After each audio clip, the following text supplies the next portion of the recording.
What's up everybody, welcome back to another video. Today I'm very excited to bring you guys the new Samsung Galaxy S20FE. Yes guys, the fan edition. It's not yet launched in the market. It's going to be available for regular customers from 2nd of October, but today I have it exclusively for all my viewers. So I'm going to unbox it in front of you and show you all the quirks and features of this latest smartphone from Samsung. If you have not yet subscribed to my channel, please do subscribe and hit the notification bell icon so that as soon as I upload a new video, you get notified. So guys, let's get started.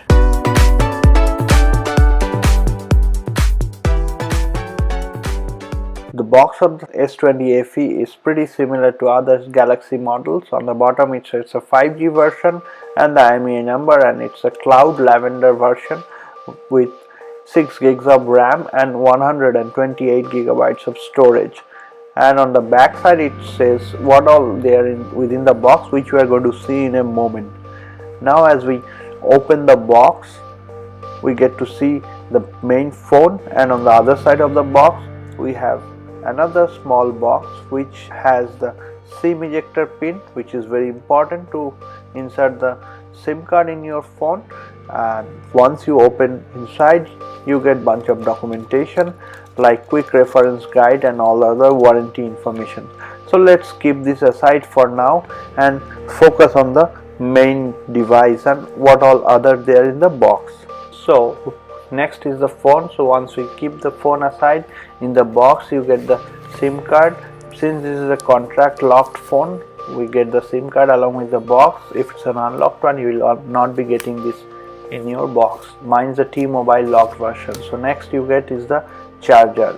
This phone supports 25 watts fast charging, but this is not a 25 watt charger. You need to buy that separately. Next is the USB type A to type C converter, which you need for charging the phone. Surprisingly enough, there is no headphones provided within the box, as there is no 3.5mm jack present. Move our focus back to the device. On the back side of the device, it's covered with a plastic cover, which is a combination of glass and plastic. Feels less premium compared to glass, but more shatter resistance obviously.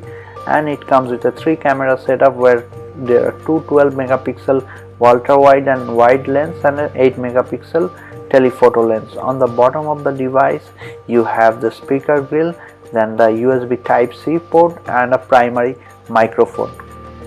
On the front side of the device, it's covered with a 6.5-inch Full HD display with 120Hz refresh rate. On the right side you have the power on off button and the volume rockers. Buttons are pretty solid and feels very clicky. And as we move to the front, there is a 32 megapixel selfie camera, which is best in its class. Obviously I haven't seen a selfie camera 32 megapixel in any other Samsung phone before, which is definitely a plus. Top side of the device you have an hybrid SIM tray along with a secondary noise cancellation microphone. And on the left side there is no buttons present. It's very clean. There is no more Bixby buttons present in any of the Samsung Galaxy phones. The back side, even though it's made of plastic, but it still feels pretty premium. Personally speaking, I don't like glass back because it shatters very quickly. So let's power up the device, see this from inside. The Samsung Galaxy S20 Fan Edition comes in both 4G LTE and 5G bands. If you are buying the 4G version, it will most probably be powered by the Samsung's in-house Exynos 990 chipset. But if you decide to go for the 5G variant, no matter which part of the world you are, you will always get the Snapdragon 865 chipset. This comes in both 6GB and 128GB variant and 8 gigs 256 gigs configuration. All this comes with a powerful 45 mAh battery, which should comfortably last for a day of heavy usage. I specifically like the battery life of this phone, as the competition at this price point, such as the OnePlus 8 or the iPhone 11, comes with a much smaller battery.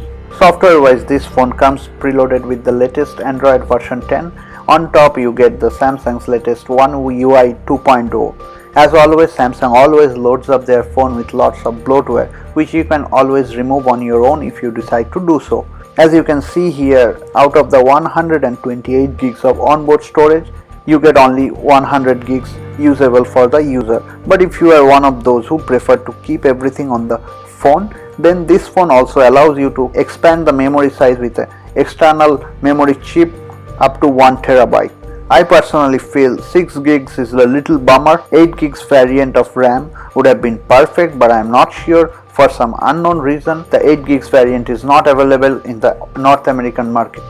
By the way, it's nice of Samsung to pre-install the screen with a screen guard, especially since the display is having only Gorilla Glass 3 protection, which is more prone to scratches compared to Gorilla Glass 6, which most of the premium phones comes with these days. And also the wrapping continues to the steel frame as well, which is pretty nice at this price point. As always, the display is very good. Colors are vivid, and the added 120Hz refresh rate sets it apart from the competition. Quickly move on to the camera department. This phone inherits lots of nice features from the more premium Note 20 Ultra or the Samsung S20 Ultra, such as the insane zooming capabilities. This one offers up to 30x optical zoom. But honestly, do we need that much zoom? I don't see much use of that much zoom in a smartphone camera. Photos are very bright and colors are vivid in the bright daylight. Nighttime shots are also pretty good, as this one does some software trick to bump up the ISO in the low lights. The ultra wide lens is so wide that sometimes it feels like a fisheye. Overall, I am quite happy with the camera performance, especially at this price point. Overall, I feel Samsung has hit a sweet spot here with this Fan Edition S20 with some of the premium features borrowed from the flagship at the competitive price point. The time of the release is also significant, since Apple is going to announce its latest bunch of iPhones pretty soon. So guys, this was my unboxing and first impression of the Samsung Galaxy S20 FE. If you appreciate my effort to bring the latest device for you guys, show your support by liking this video and subscribing to my channel. Till next time, stay safe, stay healthy, and I'll see you around.